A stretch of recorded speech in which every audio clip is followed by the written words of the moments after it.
Om Gurubhyo Namaha.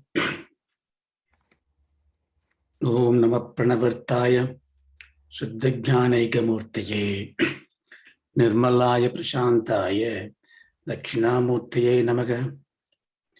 Nitaye Sarva Vidyanam Vishaje Vabaroginam Gurave Sarva Lokana Dakshinamurtaye Namaha.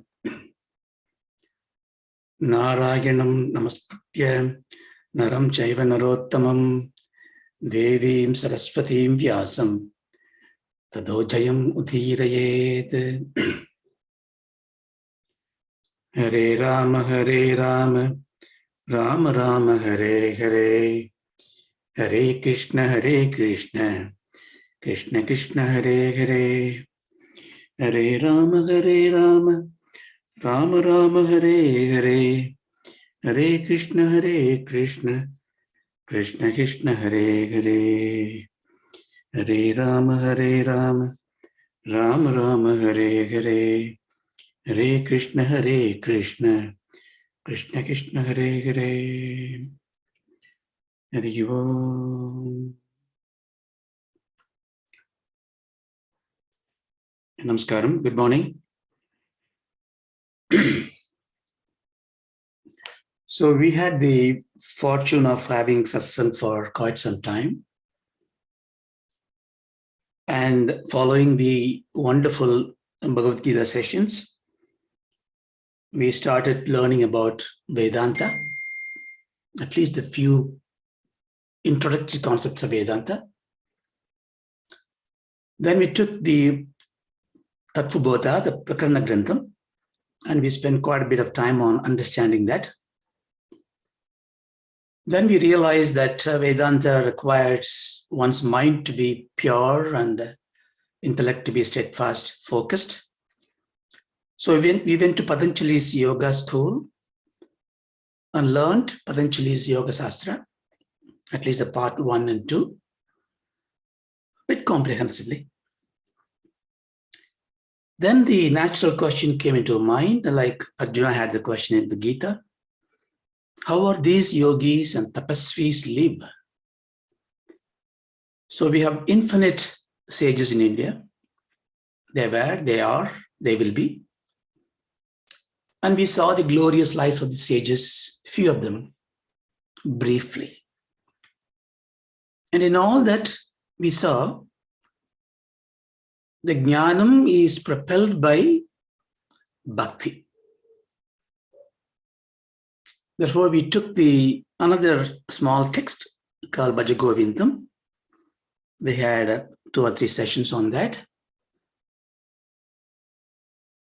to appreciate that the small span of time in the world that we have, if need to be spent very efficiently, effectively for Parajnanam, Paramamukti, Sharanagati to the God and Divyanamam becomes very important part.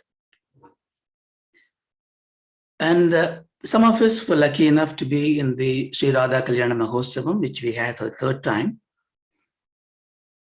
And he really struck a chord in many of us, at least in me, where we saw thousands of devotees across the communities, across the UK, coming there, joyously spending their time. I underline the word joyously.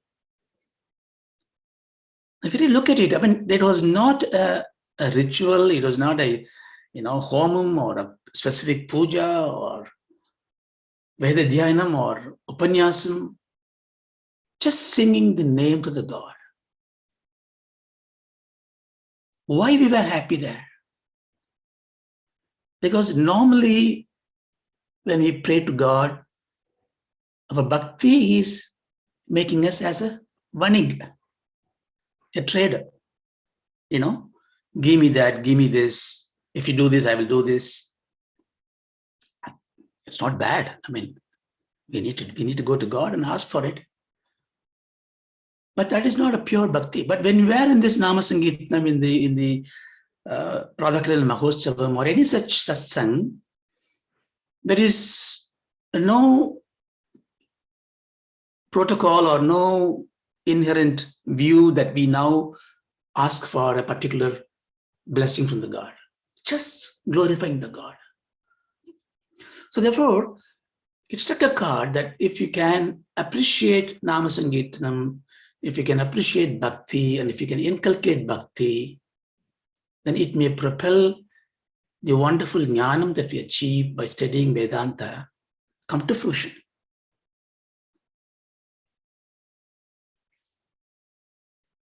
Therefore, Bhakti is an important thing to do. But the Bhakti has to be refined to achieve what? Achieve the Jnana Vairagya Siddhyartham. What is this Jnana Vairagya Siddhyartham? Because Jnanam and Vairagyam is what the Vedanta taught us. What is this Jnanam? It is not a Jnanam about the God, because God is incomprehensible. Vedanta says, no matter how much you try, how much you study, how much you analyze it, God is incomprehensible. Okay, is it therefore myself, the Atma? Very quickly we come to the understanding that is also incomprehensible. How can I know the knower?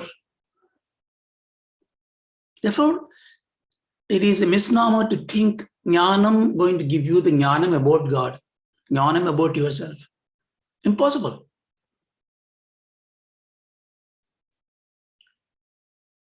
Because what does Jnana Yoga means? What Jnana means? You know the truth about things that you happen to know, that you are likely to know, things that are knowable, things that are known.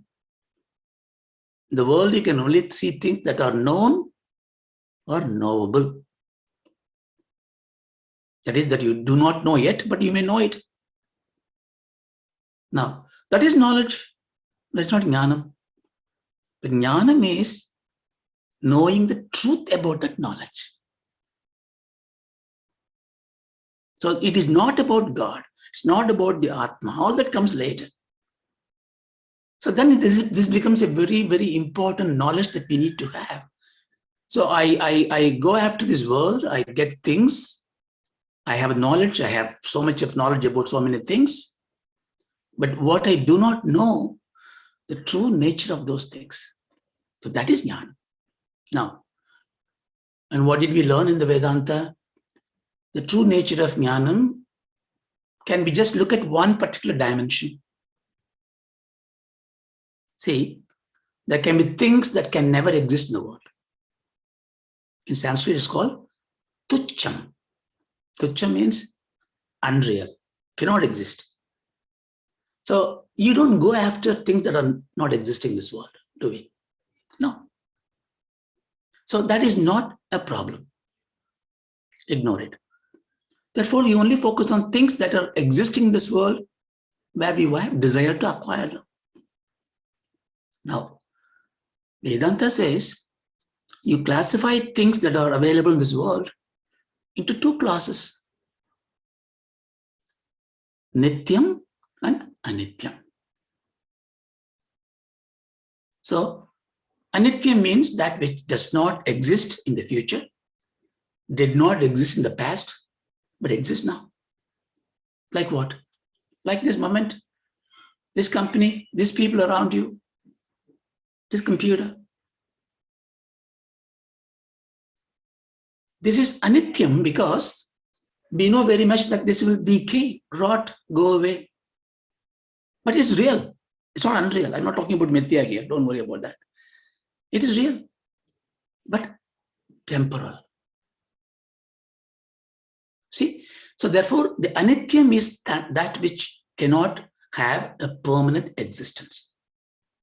What's wrong with that? I can just have temporary things. Yes, you can have temporary things. But the temporary things create attachments. Attachment is not love. Love is unconditional. Love is not attached to anything. Love is not entangled. But pasham, attachment, brings entanglement. that brings grief. Grief because it is going away from you. Grief because it is lost.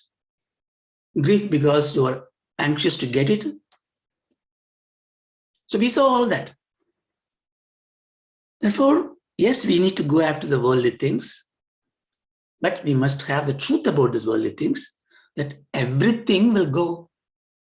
That includes our relatives. We don't have grandparents for many of us. For some, you don't have parents. They're gone. The memory lingers. We don't go after them because we come to the reality that is the true nature of it. Now, if we come back to ourselves, so the body will also go. Because I see the body.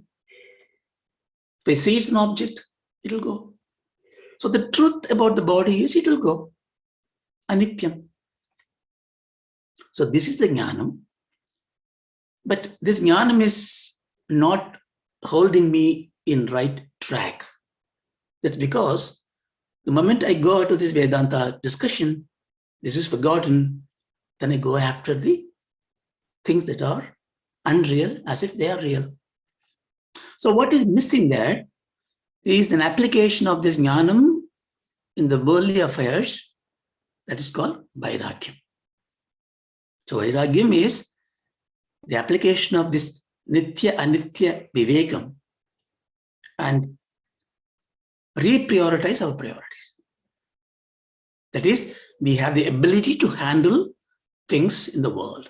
That is vairagyam. Vairagyam is not renunciation, hate. No. They say dispassion generally, but it is passionate about being with the truth.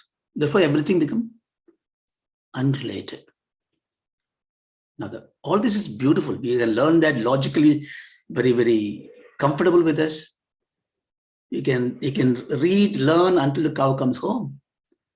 But you can't apply it because to apply, you need the grace of that incomprehensible Atma, incomprehensible God, the power to execute this adhyatmic knowledge. For that, you need bhakti. Therefore, bhakti is a carrier frequency in which the jnanam, the content, can travel. So bhakti is essential part. Bhakti is enormous these days. Bhakti is not decaying. If anybody says, if you go to temples are always full. Everybody does alankaram, abhishekam. You know, when I was young, there is more flowers will come in a small basket. These days, flowers come in lorry. So bhakti is not diminishing, but that bhakti is not the refined bhakti for the jnana vairagyam. Here we are talking about jnana vairagyam, redemption, freedom.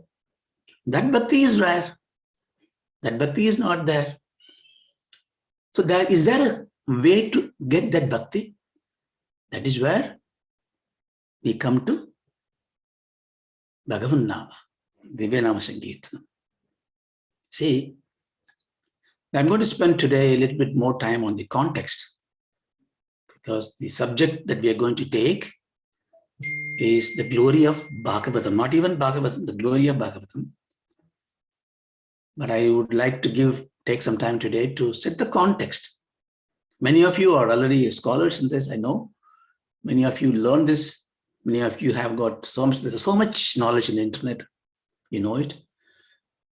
But these things, when you hear again and again and again, it gives you a fresh knowledge, fresh view. So let's just go through the context today. So we now come to the understanding redemption, freedom requires jnana vairagyam. The jnana vairagyam requires bhakti.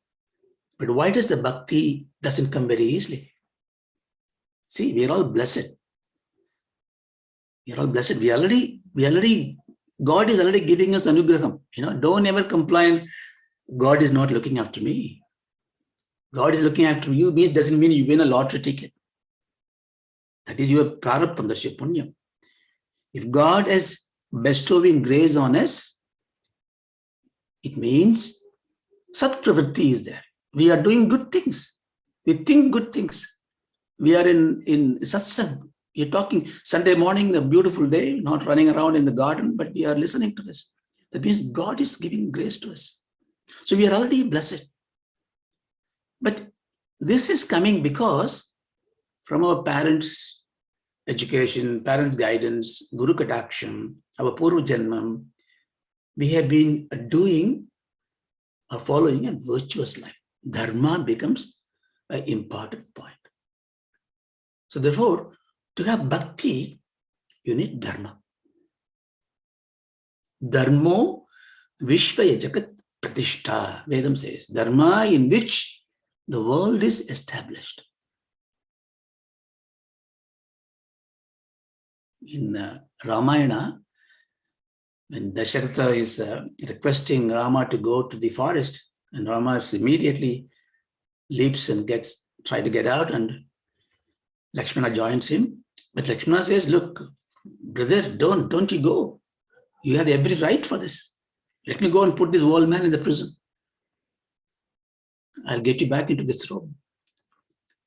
Rama says, brother, that you may very well do it. But there is dharma. Dharmogi paramologe dharme satyam pratishthitam. You cannot do this. There is a dharma. Dharma there for a son is to obey the father and the praja to obey the king. Your rights don't come there anymore. See, in Ramavatara, Rama has never shown his divinity.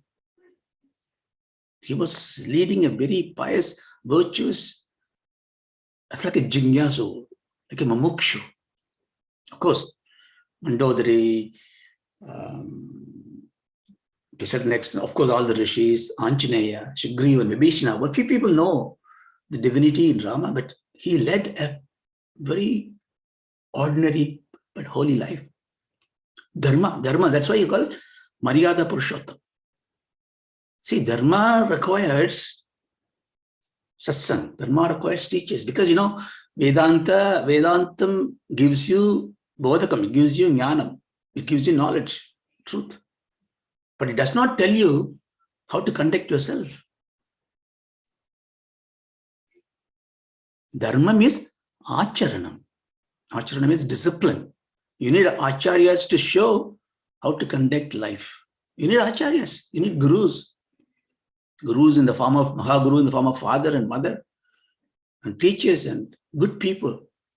They can be elder to you, younger to you, doesn't matter. They may be in a good family, poor family, rich family, doesn't matter. Upper caste, lower caste, doesn't matter.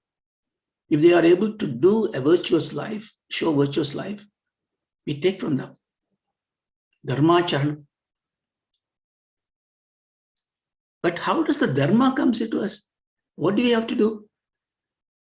That again, you use your natural swabha tendencies and do your karmas. See, redemption, freedom, jnana vairagya siddhyartham, jnana vairagya application requires bhakti to propel that. Bhakti comes to those who follows dharma. And dharma requires as a basic element to understand what is your duty, what is your swadharma. So dharma is what is your natural duty imposed upon you by your birth, by your gunas, and what is the inherited duty that you've taken upon yourself. And these two, one is your adhyatmika karma, vaidika karma, other one is your laukika karma. How do you do that? Now, this becomes a laukika education, right? So you see, everything is connected. So you cannot come to, we cannot come to a Sunday class and recite all these things beautifully, and then Monday don't do your duty, don't be a good son to your mother, don't be a good husband to your wife, not a good boss to your employee. Then it just fails. See, it is all, it's the whole Narjanmam Durlapam, the whole thing is a yajna. Yajna is not just putting smoke, it is about how you conduct your life. So the karma becomes important. So we learned about the karmas. That's why Vedam is called Veda Aranyam. So much is there. Good karma, bad karma. Then we learned in Bhagavad Gita, when you are able to do the karma, without, see, this is the beauty of our scriptures. It feeds you, it makes you enjoy life. And as you enjoy it, it fine-tunes it. It gives you ice cream. In the ice cream, that's vitamin C, vitamin D. Slowly it takes you away. And it tells you, okay, as you do karma, now you start doing the karma with some vairagyam, detachment. Why I should do that?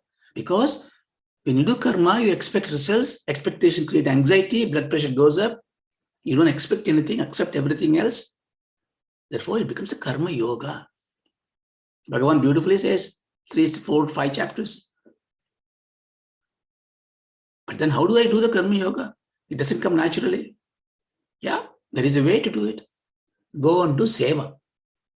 Because in seva, nobody is going to, if you go to the temple and clean the temple, you're not expecting salary. If you go and feed the poor people, you're not expecting money back. If you teach young children who is impoverished, they're not going to pay the tuition fee, but you don't expect it. This is seva. But what does the seva does to you?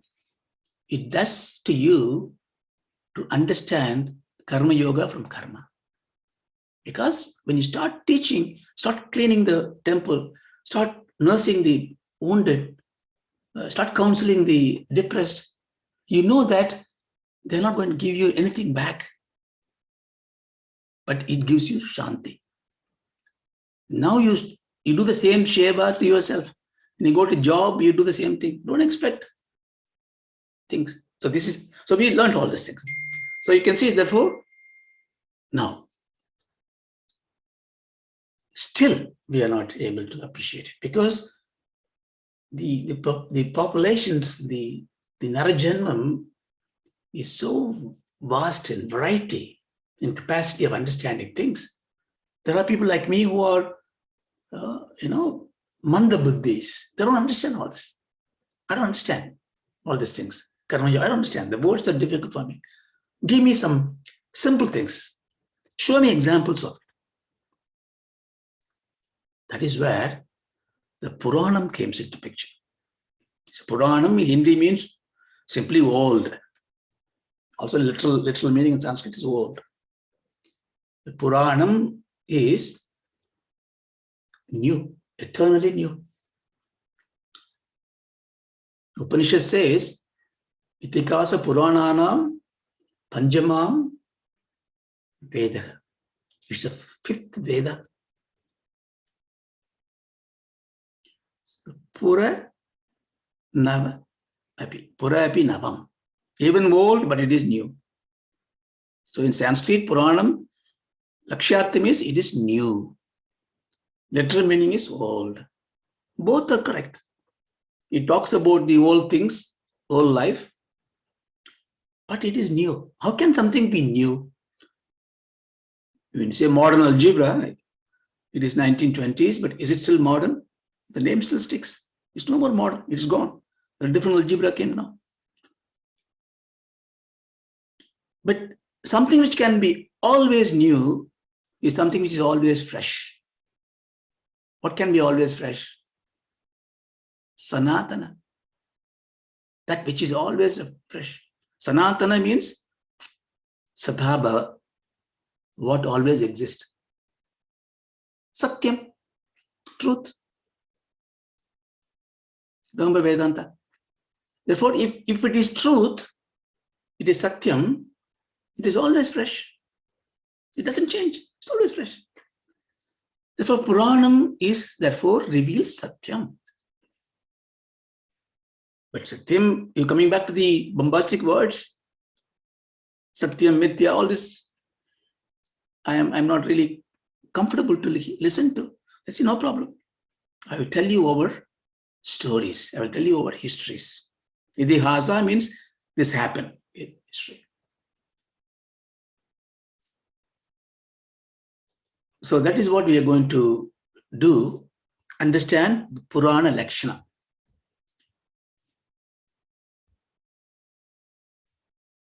There are a lot of, we hear a lot of, especially the Western understanding of Puranas, even our educated elite in our own community will completely discard Puranas are myths. They use the word myth. fiction. But there are a lot of reasons to contribute to that conclusion, because there are inconsistencies in the way that we read them. You can't define the timeline on it. Time is 10,000 years is just like a minute in the story. The same character comes in so many different places. The same incident is revealed in so many different ways. So there are inconsistencies in a nominal reading of these Puranas. That's why, in fact, Madhvacharya in the 13th century, he wrote Tatparya Nirnayam based on all the Puranas and made inconsistent appear consistent. But there is there's a Lakshana which is said in one of the Puranas. For example, it's Matsya Purana. It says, Sargascha, Pradisargascha, Vamso Manvantaranicha,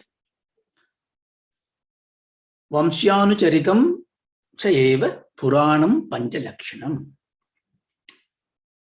It says, Puranas are the compilation of very interesting text, which talks about the Sarga. Sarga means it's the Shrishti Siddhanta. See, when we start the story, we say, once upon a time, there was a palace. So once upon a time, there was a palace, all this creation. Sarga, how the universe was created. Sarga, Pradisarga. Pradisarga means the first Sarga is the primary creation. Remember Patanjali Yoga Sutra? The Prakriti, Purusha, the duality just occurred first. Aham, Idam. The first creation came out is Sarga. How does it happen? This is what the science is trying to find out, right? The theory of everything. Pradisarga means how subsequent creation happened. And we had one particular view from the Sankhya and the Patanjali Yoga Sutra. If you remember that, from there come the Ahankara, the Andhakaranas, and the Panchendriyas. We saw all that. This is Pradisargam. So once the creation of the universe happened, then there are genealogy of Devatas, Rishis, and Rajas, and Maharajas. Basically, the human beings, the highest evolved form. What is the genealogy of them? What is the lineage? Harivamsam, Suryavamsam, Chandravamsam. So history comes in. Which part they ruled? Geography comes in. How did they rule? So all that history, geography, polity, culture of the period. Then Manvantrani, it's Bhagavata. Manvantram means, I won't go into detail of it. Manvantram is a timeline. It is a mark of many yugas, 72 Chadra yugas, and so on and so forth. We did a separate session on the concept of time in Sanatana Dharma. But this time is a cycle. The Manvantram, once every Manvantram finishes, the cycle repeats itself. It's certain some variations. Then within this Manvantram, Vamshanucharitam, what are the legends and anecdotes of various kings, avatars? Chayeva, all these are Puranam Panchalakshanam. Therefore, when you take a Purana, when you read it, you are expected to see these 5 headings. But I'm going to warn you, not every Purana does all the 5. Of course, Vishnu Purana is considered to be the one that has got all these 5 construct. But you can see it will bring you so many things. If you read one Purana, you will learn about how Bihar was in 5000 BC. There's geography there. How the rivers formed. So it is not just a religious textbook or a Vedantic subsidiary book or something. It has got everything inside, woven through this story, interesting stories. I can guarantee you, you take the story and read it without any, when you read a Harry Potter or the Lord of the Ring, you don't have any question about the truth of it. It's a fiction. I don't even mind if you take the Purana as a fiction to start with. But then you will see the nuggets of truth in it, which cannot be fiction. It has to be the truth. We're going to see in the Bhagavata Puranam, whenever we had the fortune to do that, Bhagavatam itself says, well, there are 10 such lakshanas. Sargos Chata, Visargacha, Vritti Rakshantaranicha, Vamshanicharidam, Samstha Hedur, Bhashrayaha. Again, Sargam, we saw that, the elementary primordial creation.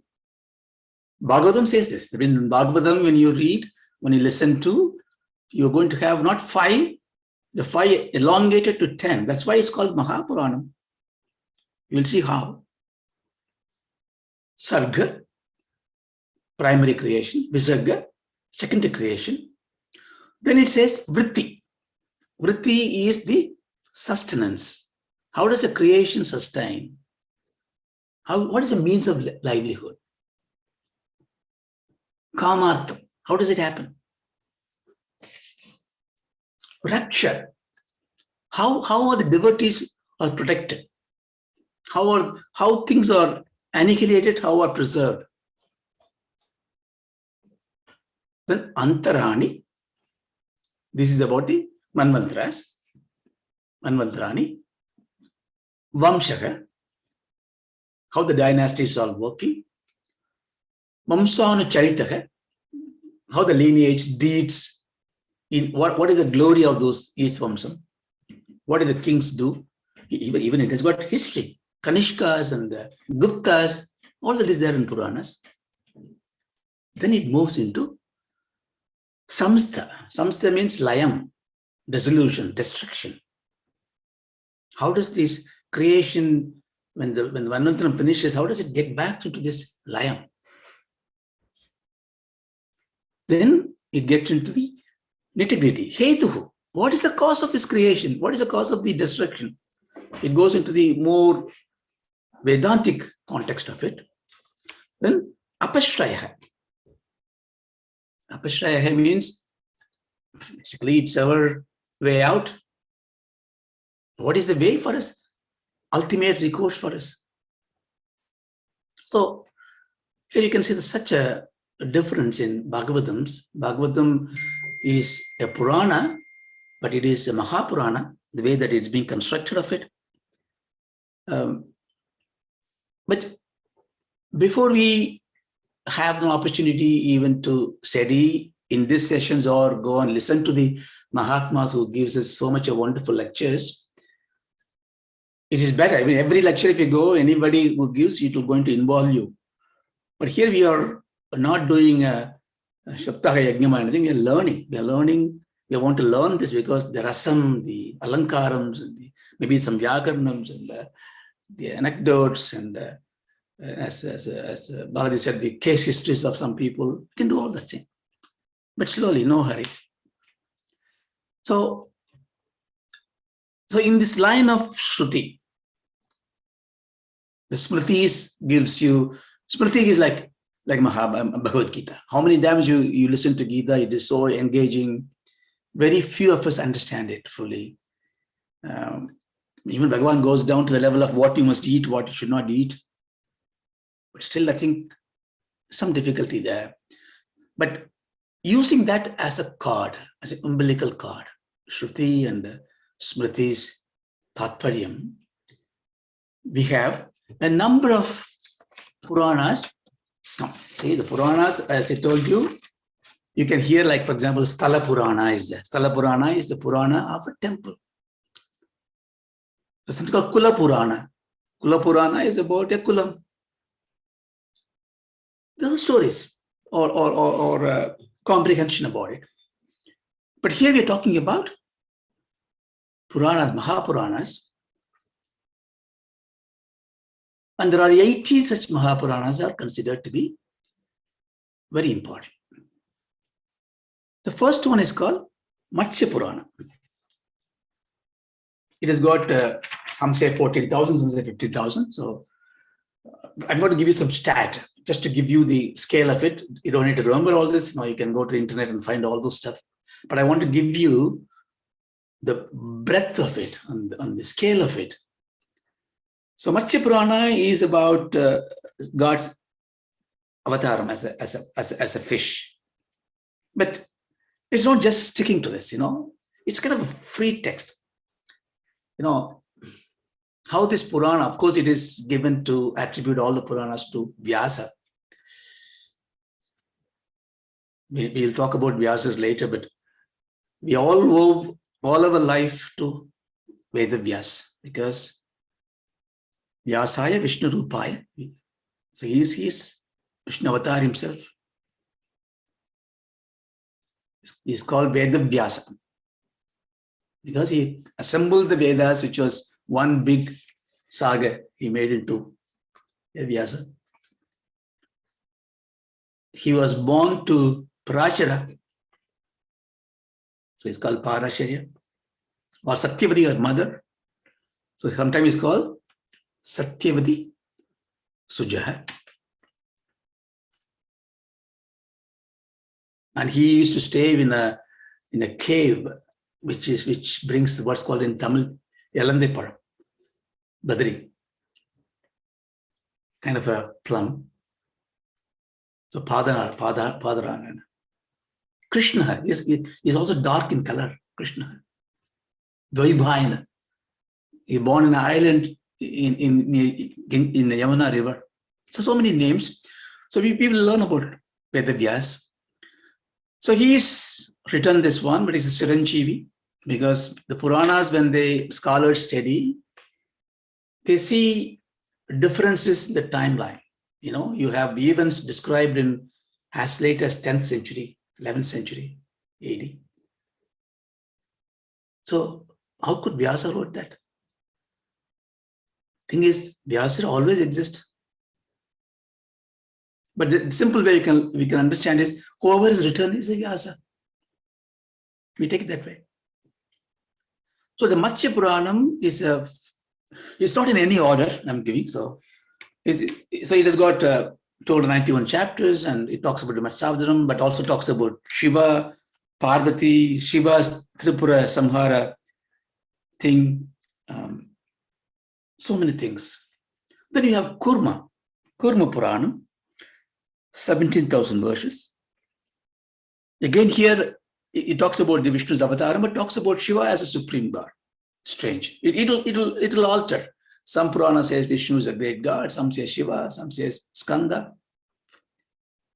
But all talks about the same thing, as I told you before, an example. In a dark room, people do not know each other. Some says my father is the best person. Some says my teacher is the best person. My friend is the best person. You put the light on, everybody's talking about the same person, but they relate indifferently. So don't worry about that, which God is superior. It was Ekam Satyam. So the Kurma Purana, Shakti Upasana is there. Ishvara Gita is there. Vyasa Gita is there. So you can see it's a kind of vanilla. So many things into this. Then there's a Varaha Purana. Obviously talks about the Varaha Avataram. But also it's got what's called a Dharma Samhita. It talks about how to conduct dharmas, rituals, how to do Sandhya Vandanam, Tarpanams. It talks about the Mathuras, Nachiketa Upakyan. So like that, it's got a mixture of interesting legends. Then something called the Brahma Purana, Adi Purana. Don't think Brahma Purana means therefore talks about Brahma. Hardly there are mention about Brahma, but it's called Brahma Purana. A lot of things resembles, scholars say, as Shanti Parva, Mahabharata. In fact, repeat thing. Talks about Markandeya Puranas, something there. There are 22 chapters about Krishna Avatara here. So it's kind of a mixed bowl. Then it's Vishnu Purana, which is considered very revered by Vaishnavas especially. but it is also considered to be a good construct of the Panchalakshana of Puranas.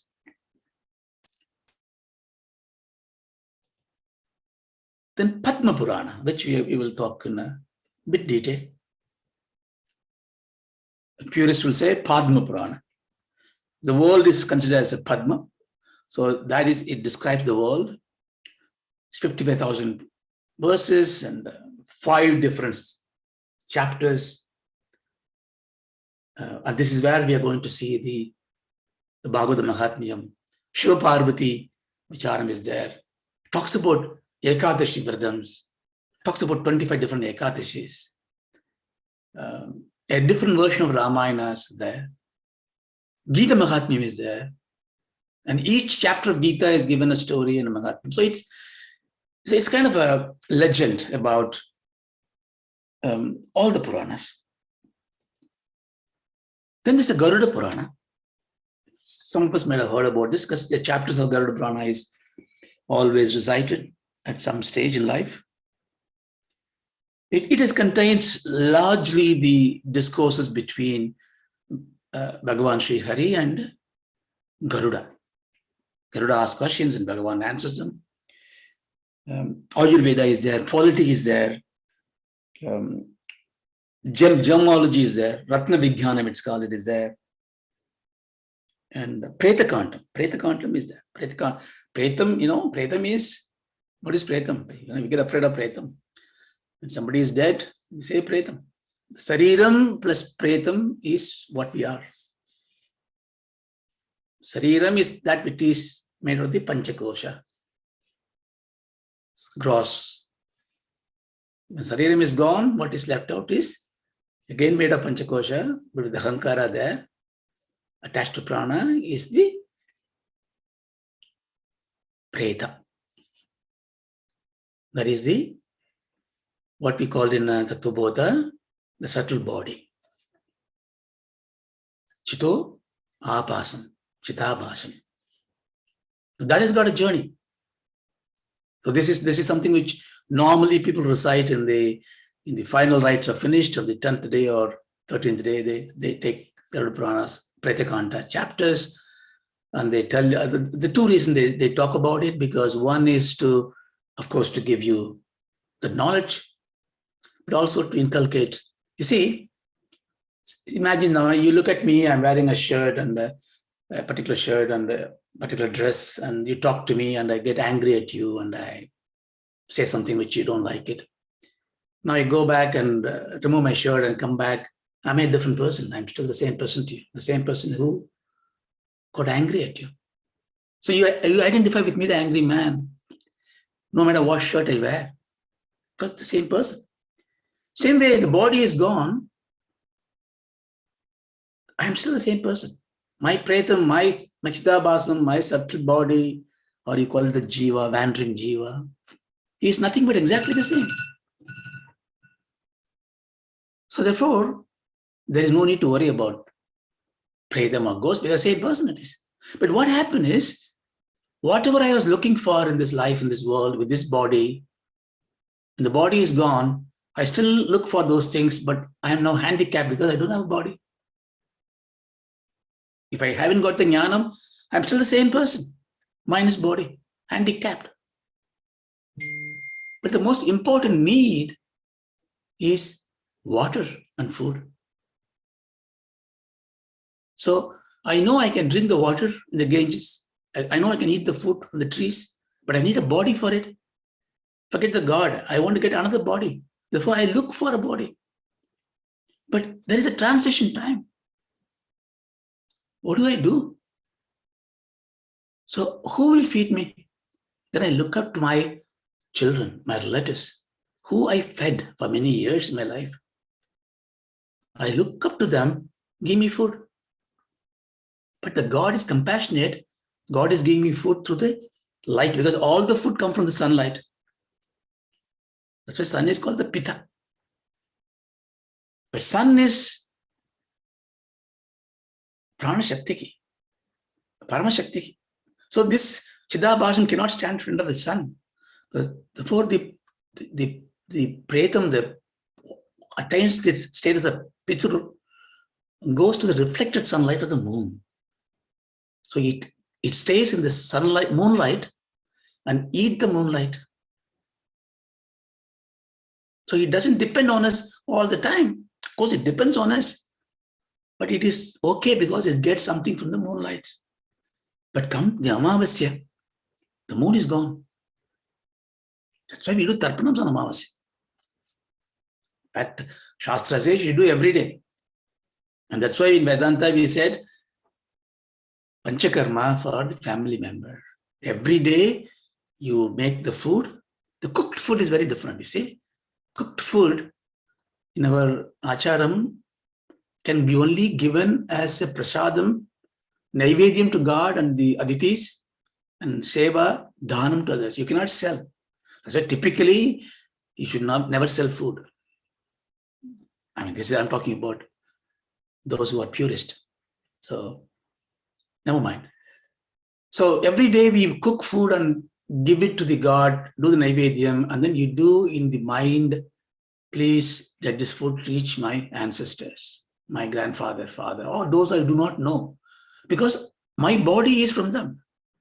As I remember one of these discourse, somebody was saying, your grandfather's nose is sitting on you. I think it's very beautifully put. So every part of the body is coming from somebody else. So there's a rinam is there, there's a debt we need to pay. So I took some time to talk about this because it's important to understand. So we need to take care of our aging parents, aging relatives. But even if they're gone, we need to think about them. Every time we eat, we think about them, this food go to them. And you do a ritual on the Amavasya day to do that. Now, Garuda Puranam talks about all these things, the Pretakantam, and of course, it is also giving you a lot of scaremongering. If you don't do it, you will be born as a pig or a donkey, and you will be put on this boiling oil, and then you'll be burnt into 100 pieces and all that. But you don't worry about those things. So this is Garuda Puranam. Then there is Narada Puranam. So this is again also called a Naradiya Purana. In so many ways it's called. But here you can see all of the Puranams are even talked about it. Bhakti is talked about it. Vedangam is talked about it. Everything is there. Then there's a Vamana Purana, talks about the Vamana Avataram. Here it talks about the northern India. This is a geography of the northern part of India, especially Himachal Pradesh, Arunachal Pradesh, Sikkim. All those areas are described in this place. And the rivers from there. Then Linga Purana, Lingam means a symbol. So Linga Purana talks about the Shiva Lingam. No other Lingam is not added to, we don't say Krishna Lingam, see Rama Lingam. Because Krishna has come in a very different purpose. He wants to give you a multitude of forms to give us bhakti. But Rama is Paramatma. So Rama Lingam, the Lingam the Rama worshipped, or Rama is a Lingam. Shiva is considered to be the Parabrahma Rupam. So it's called Lingam. So it talks about the Linga Puranam. Then this is Skanda Puranam. Of course, it talks about the Skanda, but it is a very voluminous thing, and again talks about so many things, the Shatirana Puja, Vratam is in Skanda Purana. So many Vradas are described. How to do that Vrata, how to do Motakams, how to do rituals. So it is there. Then there's Agni Purana. This talks about the Bihar, Bengal, that region. Again, so many things about trees, plant, biology, botany, zoology. Vastu Sastram is in this. Gemology is in this. Then there's Markandeya Purana. This talks about the middle part of the India, Vindhya range. The Devi Mahatmyam, that is in this Markandeya Purana. Then you have the Brahmanda Purana. It's called Brahmandam, but it's not the biggest one, but it's 12,000 verses. Again, it talks about, in fact, In 60s, they discovered this Purana's inscription there in Bali. Apparently, it was done by Rajendra or Rajarajeshwar, one of them. So this is interesting Purana. This is where the most famous Lalita Sahasranamam is there. In Brahmanda Purana is where Lalita Sahasranamam, Shakti Bhasham is there. Then Brahma Vaivatri Purana. There's another Purana. This is interesting. This Purana brings in Shiva, Shakti, Ganesha, Devi, Krishna, Vishnu, and Radha. Radha is the Radha Kalyana we talk about. The Radha is not mentioned anywhere, not in Mahabharata, not in any Puranas except this Purana. And he also shows, this Purana shows Golokam.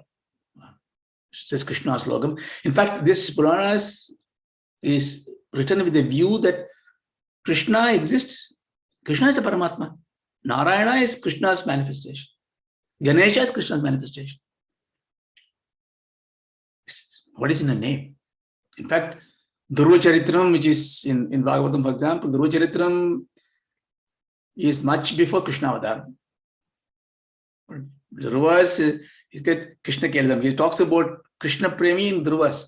So how can Dhruva Charitram has done that one? If you go by the lineage order. So Krishna Bhakti is there even before Krishna Avataram was there.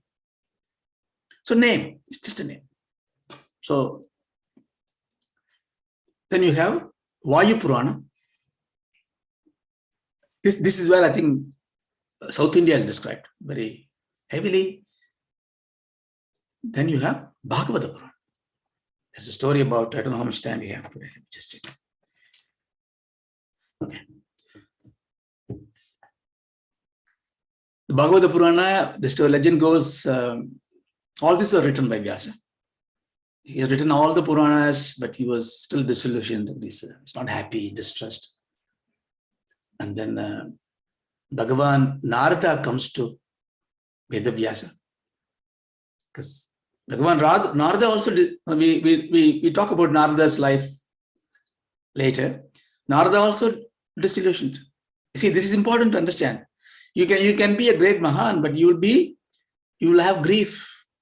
As long as you have an embodiment, as long as you have duality, as long as you are away from God, even if you are sitting close to God, if you have a separation, you will have grief, despair. It can be a positive grief or negative grief.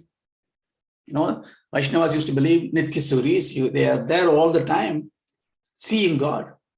There's a positive grief, anxiety, like Gopikas. You know, sometimes you enjoy that anxiety, don't you?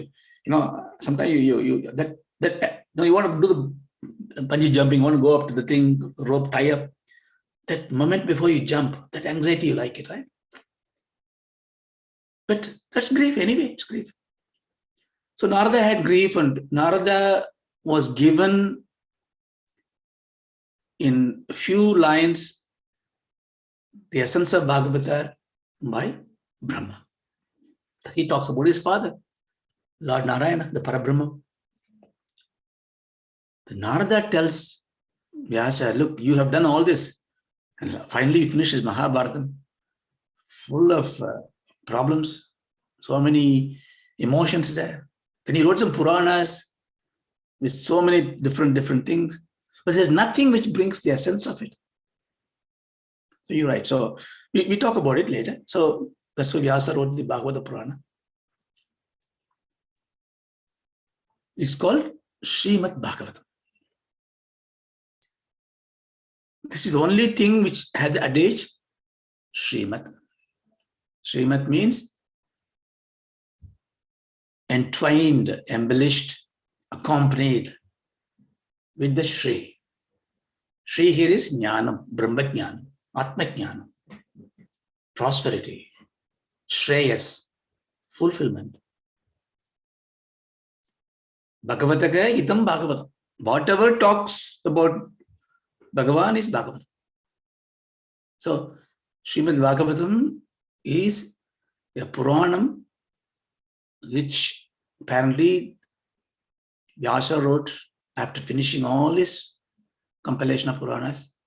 See, but if you look at these Puranas, in every Purana mention about other Puranas. So the scholastic view is that everything has been retouched, rephrased. See, we will see later, but the Shrutis are propagating Atmajnanam through Vedanta, and Karma Kantam and Upasana Kantam giving you rituals of Vedic deities, Agni, Vayu, Indra. There is no question about Shiva, Vishnu, Brahma. No. Shiva is used as an auspicious thing. Vishnu is used as all-pervading. There is no manifestation of Shiva or Vishnu in Vedas as it is. There are quotes there, here and there. But they have given some Vedic deities because Vedam is telling you, it's incomprehensible Brahman is, but you have to do some rituals to pure your mind. And the rituals I'm giving you what you can feel in the nature. So, Vayuhu, Varihi, Jalam, Varunaha, Agnihi. But this kind of holy, ritualistic approach and highly esoteric Upanishad approach was not possible for all the laymen to understand. Then the Smriti came, then the Puranas came. But the propagation is done not by a Guru Parampara in Puranas. They call Sudha Pauranikas. Pauranikas are the one who preaches Puranas. We're going to meet this Sutra in the next session. But you can take Sutta is a nomadic race. Sudha Pauranikas can be many in number. We're going to look at one particular individual as the hero of revealing this, giving the revelation of this. The Sutta Pauranikas start reciting this Ramakatha, Krishna Katha, Bhagavata Kathas with their own free form. They bring evidence of history. They witness it from their view. Therefore, it started growing and changing. It doesn't mean they are not truth. This is truth seen through these very pious individuals. So that's how you should approach Purana study. You know, it's a if you want to understand black hole, you don't take this 8 pages MIT paper and you don't understand anything. But there are lots of books in the airport shops, and they'll give you lots of story around the black hole. 300 pages, just talk about one equation. Like that. It's about the truth, but going through this one. We are going to approach, we're not going to learn Shrimad Bhagavatam in these sessions. We're going to learn about the glory of Shrimad Bhagavatam. And that glory is told in Skanda Puranas. In fact, that whatever Skanda Purana says, it becomes the end of the Bhagavatam itself. But there are sections in Padma Purana, it is there. And we're going to go through them. I haven't really planned out any of this, how to do this, and I'm going to take it as it comes in. So, I had some questions about explaining the Padartham, so I will try to do the Padartham, but there are 500, 600 slokas to go through.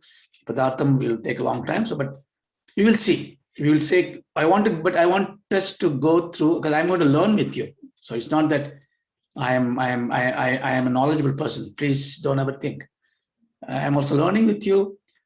But I think the idea I'm having is that we will take this Padma Puranam, take some slokas, at least the initial ones in sequence, and it gives the context. Then it gives you a very nice, exciting story. And then it gives you about how this is done and how the Saptagam is to be done. We'll talk about Saptagam. The word will come very often.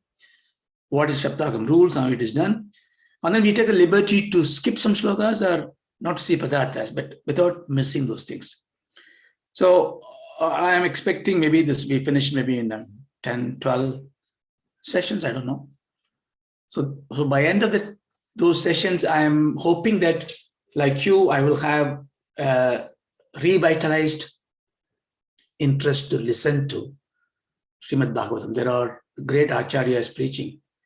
You go to the YouTube, you can take anything you can listen to, but always better to find an opportunity to listen in the person, because as we told before, a photograph of the light is not going to light another light. You need to be in a satsang. So when you have an opportunity to listen to Shrimad Bhagavatam, no matter who is telling that, it will go very well. So I think I will stop it here. Sadoma Shadgamaya Soma Jyotirgamaya Mrityoma Amritam Gamaya Om Shanti Shanti Shanti.